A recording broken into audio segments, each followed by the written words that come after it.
Bismillahirrahmanirrahim. Assalamualaikum warahmatullahi wabarakatuh. Alhamdulillah, kembali lagi podcast bersama dengan Ustadz Oke Setiawan. Insya Allah seperti biasa kita akan membahas tentang kehidupan agar hidup kita semakin hari semakin baik, semakin menenangkan. Oke, langsung saja kita alhamdulillah saat ini sudah bersama dengan Ustadz Oke Setiawan. Baik. Ya, Ustadz, langsung saja Ustadz, kita langsung pada pertanyaan-pertanyaan yang sering dihadapi oleh para jamaah atau yang lainnya. Yang pertama, hal tentang khawatir nih Ustaz. Banyak sekali orang khawatir, bangun tidur khawatir, mengerjakan pekerjaan atau permasalahannya juga penuh dengan kekhawatiran. Bagaimana sih pandangan Al-Quran terkait dengan kekhawatiran ini agar kita bisa menjadi orang yang tenang gitu Ustaz? Baik, sekarang Bapak Ibu harus menyadari dulu ya. Assalamualaikum warahmatullahi wabarakatuh. Jadi kekhawatiran itu muncul sebenarnya kan meskipun kelihatan negatif ya, itu kan sebenarnya bukan negatif, itu sinyal dari Allah agar orang itu misalnya satu semakin dekat kepada Allah. Kan sinyal. Kalau orang tidak diberikan rasa khawatir, dia tidak akan merasa harus dekat kepada Allah. Jadi sebenarnya kalau kita dari sudut pandang lain, khawatir, cemas, meskipun itu tetap bisikan setan lah atau ketidakyakinan, tapi kan itu adalah sarana yang Allah buat. Karena rasa itu tetap Allah yang mengatur. Sehingga orang itu mulai mencari bagaimana supaya khawatir ini menjadi hilang. Kan begitu sebenarnya. Nah, cuman kita tidak cukup saja hanya sekedar khawatir itu hilang. Kenapa? Karena itu kita harus perbaiki. Artinya bagaimana saya yang dari khawatir menjadi tidak khawatir. Ternyata sebenarnya sederhana. Jadi dalam Al-Quran itu gini. Di surat 9, surat At-Taubah ya, ayat 51. Kalau setelah silahkan difahamkan. Iya. Surat 9 At-Taubah ayat 51.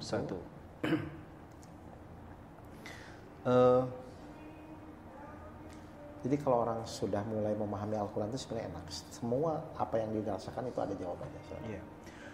Surat 51 atau surat 9 At-Taubah ayat 51. Katakanlah Muhammad, tidak akan menimpa kami melainkan apa yang telah ditetapkan Allah bagi kami.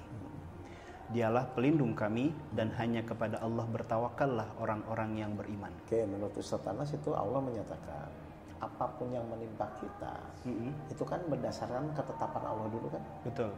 Dan mohon maaf, kita nggak usah pakai ayat pun. Ketika kita bicara ketetapan Allah, itu kan pasti yang terbaik. Baik. Yang terbaik. Nah, tinggal sepaham apa, sesadar apa bahwa ketetapan Allah itu yang terbaik. Makanya kan Islam ada rukun kepada iman, kepada qada dan qadar kan. Nah, jadi langkah yang pertama, kalau Bapak Ibu tidak ingin khawatir, harus belajar ilmunya agar tidak khawatir. Ternyata ilmunya, teorinya ada dalam Al-Quran bahwa kalau nanti kita khawatir tidak khawatir pun, kalau Allah sudah tetapkan kita mau apa? Jadi kesadaran dulu di situ. Oh, berarti kalau memang sudah ditetapkan, mau lari kemanapun ya tetap akan terjadi kan? Berarti dengan penuh kesadaran, baik ya Allah, karena saya nggak bisa lari, saya nggak bisa menghindar, berarti pilihannya apa? Mengikuti. Terima bahwa memang ya sudah, ini adalah ketetapan Allah, mau apa? Atau mau bingung mau apa juga harus menerima kok. Nah, setelah menerima, langkah yang kedua apa? Ternyata setan itu pun masuk memberikan pikiran-pikiran khawatir apa? Manusia kan ketika misalnya berikhtiar, target dia itu biasanya menentukan hasil atau menerima hasil. Targetnya agar manusia berpikir tentang hasilnya bagaimana. Betul, itu pintu setan yang kedua.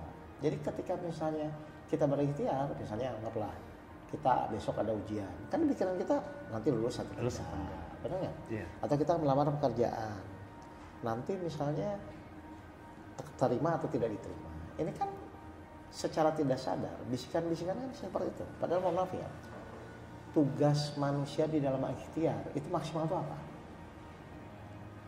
Ya, tugas ikhtiar manusia itu apa? Ikhtiar saja, terus melakukan. Untuk bertawakal kepada Allah. Karena kan segala kegiatan apapun nanti jadi ibadah kan? Iya. Salah satu ibadah dalam berikhtiar itu namanya tawakal. Tawakal itu apa? Tawakal itu dengan kesadaran menyerahkan hasil apapun kepada Allah. Berarti cirinya apa? Berarti kalau kita nanti ikhtiar maksimal itu adalah sudah tidak berpikir hasil apapun yang nanti Allah putuskan. Karena pasti itu yang terbaik. Jadi tugas kita ikhtiar itu adalah semakin lama ikhtiar, kita semakin berserah diri. Bukan semakin stres nanti hasilnya apa. Berarti bisa dibilang Ustaz, ketika dikatakan seseorang itu bertawakal, artinya dia sudah tidak lagi memikirkan urusannya lagi. Karena definisi tawakal itu kan sudah tidak berpikir hasil. Karena dia sangat percaya hasil apapun yang Allah putuskan itu tetap yang terbaik. Makanya tadi saya bilang, orang tawakal itu fokusnya bukan menentukan hasil, tapi fokusnya adalah menerima hasil. Loh, tapi kan harus ada planning, perencanaan. Wah, silakan, tapi itu hanya dalam rangka ikhtiar menuju tawakal, bukan dalam rangka dengan planning perencanaannya akan mendapatkan hasil. Jadi ketika kita sedang berikhtiar, yang ada dalam fokus kita adalah ikhtiar untuk bertawakal, untuk bertawakal. Tidak mikirin hasil, tidak mikirin apa-apa gitu ya, tidak bertawakal. Karena semakin bertawakal, Allah janji akan mencukupkan.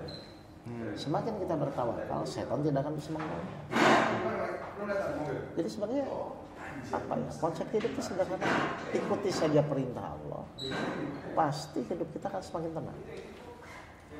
Tidak mengikuti perintah Allah, hidup kita akan semakin bingung. Dan itu ternyata kan pilihan kita. Makanya manusia diuji karena apa? Karena diberikan pilihan. Apa pilihannya? Mengikuti perintah atau tidak mengikuti perintah. Makanya semua hamba-hamba Allah ujung-ujungnya adalah dilihat dari ketaatan hambanya kepada Allah. Semakin mengikuti perintah Allah, dia akan semakin bahagia menuju hidupnya. Semakin tidak mengikuti, hanya fokus pada keinginan sendiri, semakin tidak bahagia. Saya tanya ke Mas Rasya, kalau orang selalu fokus dengan keinginannya, kira-kira bisa nggak dia bahagia? Enggak. Atau misalnya, semua orang kan mengejar berdasarkan keinginannya kan? Betul. Tapi ada nggak orang yang fokus pada keinginannya jadi bahagia? Nggak ada. Alasannya apa? Dia malah akan tersiksa. Jadi fokusnya hanya memikirkan itu saja. Karena keinginan manusia itu nggak akan ada batasnya. Oh, nggak ada habis. Loh, misalnya Ustadz Anas sudah mencapai sesuatu titik, pasti akan terus lanjut. Dia kan pernah bahagia lagi. Jadi sangat-sangat salah kalau orang berpikir kita harus mengejar impian, harus mewujudkan. Silakan dan buktikan. Apakah dengan setelah mencapai itu akan bahagia? Enggak, karena ada keinginan lain. Ada keinginan lain. Jadi musuh terberat manusia itu apa? Keinginannya. Musuh terberat. Loh, iya kan? Misalnya, saya lagi tenang-tenang di rumah, lagi istirahat, lagi santai, tiba-tiba kepikiran makan bakso. Padahal di luar hujan. Ayo, jadi masalah nggak? Masalah. Jadi masalah itu muncul. Memang Allah membuat keinginannya itu. Makanya Allah batasi keinginan itu dengan namanya izin Allah. Allah izinkan, dia diizinkan untuk melakukan. Tidak diizinkan ya tidak bisa. Makanya kita harus ujung-ujungnya berserah diri terhadap apapun yang Allah inginkan. Itu namanya tawakal. Iya. Jadi kenapa orang khawatir? Menurut saya ya, silahkan nanti dikoreksi juga bisa. Faktornya itu cuma 2. Ya. Faktor yang pertama tadi apa? Keinginan. Bukan. Hasil. Jadi yang pertama sebelum hasil apa? Tidak menyerahkan. Gimana? Faktor yang pertama, yang tadi kita di durasi. Oke, faktor yang kedua kan orang khawatir itu karena berpikir hasilnya, betul? Betul. Tidak sesuai atau tidak sesuai.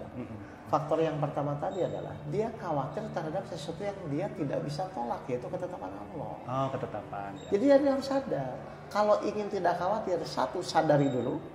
Ketika Allah menetapkan, Bapak Ibu lari kemanapun tetap tidak akan bisa menghindar. Berarti kita sadar, oke, udah ya Allah kalau ditetapkan.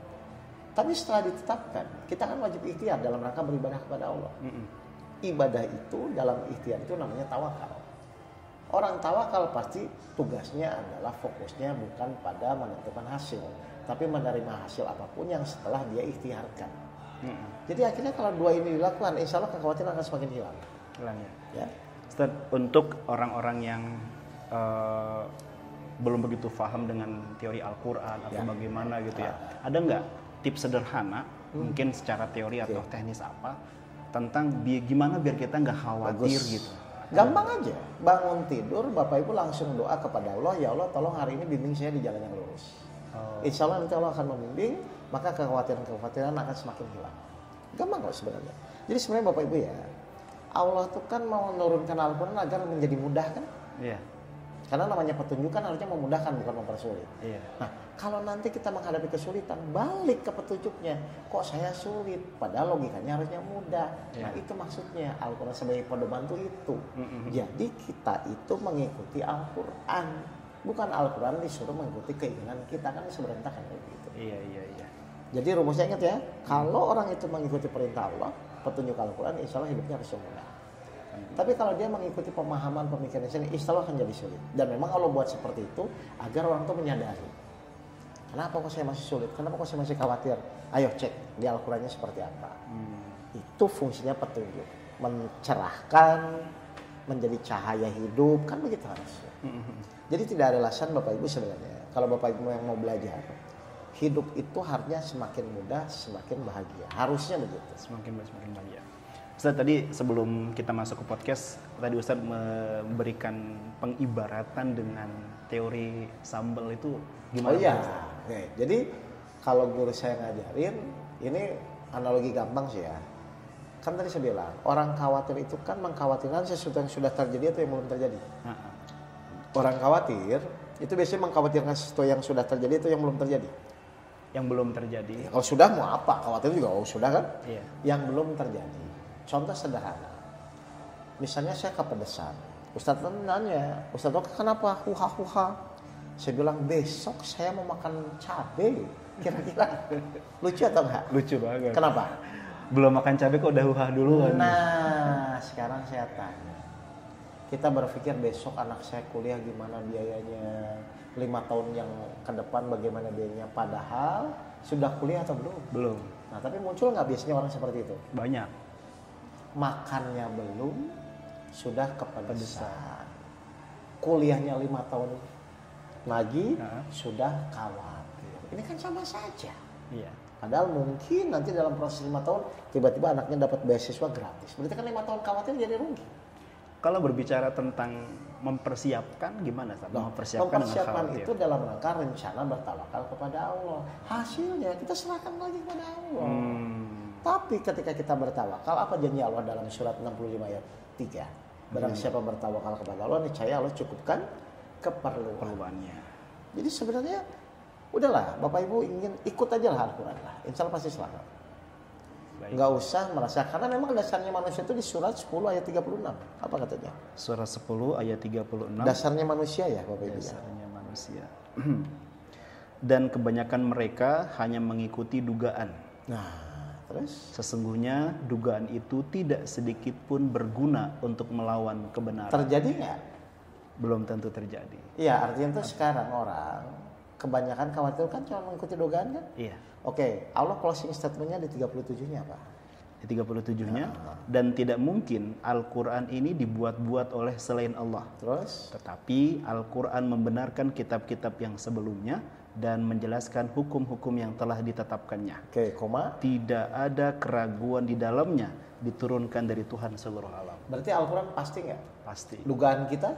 Salah. Belum tentu pasti. Belum tentu pasti. Kalau ingin tidak khawatir, berarti harus mengikuti yang pasti atau yang tidak? Yang pasti. Ya sudah, ikuti Al-Quran, insya Allah tidak khawatir. Jadi jangan tidak ingin khawatir, tapi menduga-duga. Jadi siapa poinnya seperti itu? Berarti tidak boleh menduga-duga ya? Kan karena udah ada Al-Quran, kan menduga-duga. Jelas, pasti terjadi, sedangkan pikiran kita belum tentu benar. Menduga-duga sama prediksi beda nggak, Ustaz? Memprediksi. Silahkan, tapi niat Bapak Ibu prediksi itu apa? Mengikuti Al-Quran atau hanya berpikir tentang sendiri? Misalnya contoh, ini Allah nolong nggak? Buka Al-Qurannya. Wahai orang yang beriman, jadikanlah sabar dan sholat sebagai menolong. Oh, Allah akan nolong. Tapi kalau kita menjalani sabar dan sholat. Oh, Allah mencukupkan keperluan saya. Tapi kalau saya bertawakal kepada Allah, kan itu rumusnya sudah ada. Iya. Jadi ngapain lagi menduga-duga kalau sudah ada rumus pasti? Contoh, menurut Ustaz Anas, 2 tambah 3 berapa? 2 tambah 3, 5. Perlu menduga-duga atau pasti? Pasti. Kenapa? Karena sudah ada rumusnya begitu. Nah, Al-Quran itu rumus kehidupan. Untuk apa? Memastikan. Kalau Bapak Ibu nggak ngerti apa itu masa depan, bagaimana ke depan, lihat Al-Qurannya. Ternyata takdir baik itu akan Allah berikan kepada orang-orang yang beriman. Takdir baik itu Allah berikan kepada orang yang sabar. Ya ikuti itu dan pasti akan baik. Untuk orang yang awam, Ustaz, untuk misalkan dia ingin memprediksi yang tadi diarahkan untuk melihat Al-Quran. Melihat Al-Quran ayat yang mana itu nggak ketahuan. Baik.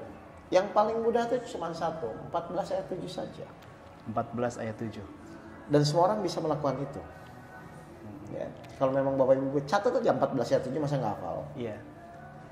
Iya, dan ingatlah ketika Tuhanmu memaklumkan, sesungguhnya jika kamu bersyukur, niscaya aku akan menambah nikmat kepadamu. Selesai kan? Terus? Tetapi jika kamu mengingkari nikmatku, maka pasti azabku sangat berat. Berarti rubah sikap Bapak Ibu yang tadinya mengeluh menjadi bersyukur.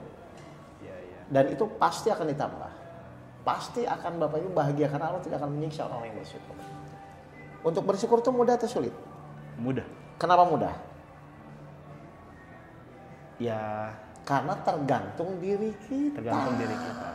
Kecuali tergantung orang lain, ini kan tergantung diri kita. Kita yang menentukan Lah, mau bersyukur kita atau yang tidak, kita yang menentukan. Makanya harusnya tidak ada alasan Bapak Ibu untuk tidak mudah menjalani hidup. Rumusnya sudah ada, tinggal mau diikuti atau tidak. Kalau saya jadi Bapak Ibu daripada menduga-duga, nggak pasti, khawatir, bingung, lebih baik ikuti yang pasti kan. Iya. Ternyata yang pasti itu adalah janji-janji Allah di dalam Al-Quran tadi. Iya, iya. Ya siap Ustaz ya? Siap. Masya Allah ya. Jemaah sekalian, ternyata begitu simpel dalam menghadapi hidup ini. Tadi kita bahas tentang kekhawatiran. Dan ternyata Al-Quran sebagai petunjuk kehidupan, sebagai rumus kehidupan, semuanya ada menjelaskan tentang bagaimana agar kita tidak khawatir seperti yang tadi sudah dijelaskan oleh Ustaz Oka. Insya Allah. Ya, semoga dari podcast singkat ini kemudian bisa merubah mindset kita tentang masa depan, Ya. tentang konsep tawakal, tentang konsep ikhtiar. Dengan begitu kita bisa menghadapi hidup ini lebih tenang lagi. Amin. Insyaallah, amin ya rabbal alamin. Terima kasih Ustaz atas Sama-sama. tausiah dan materinya. Terima kasih juga semuanya.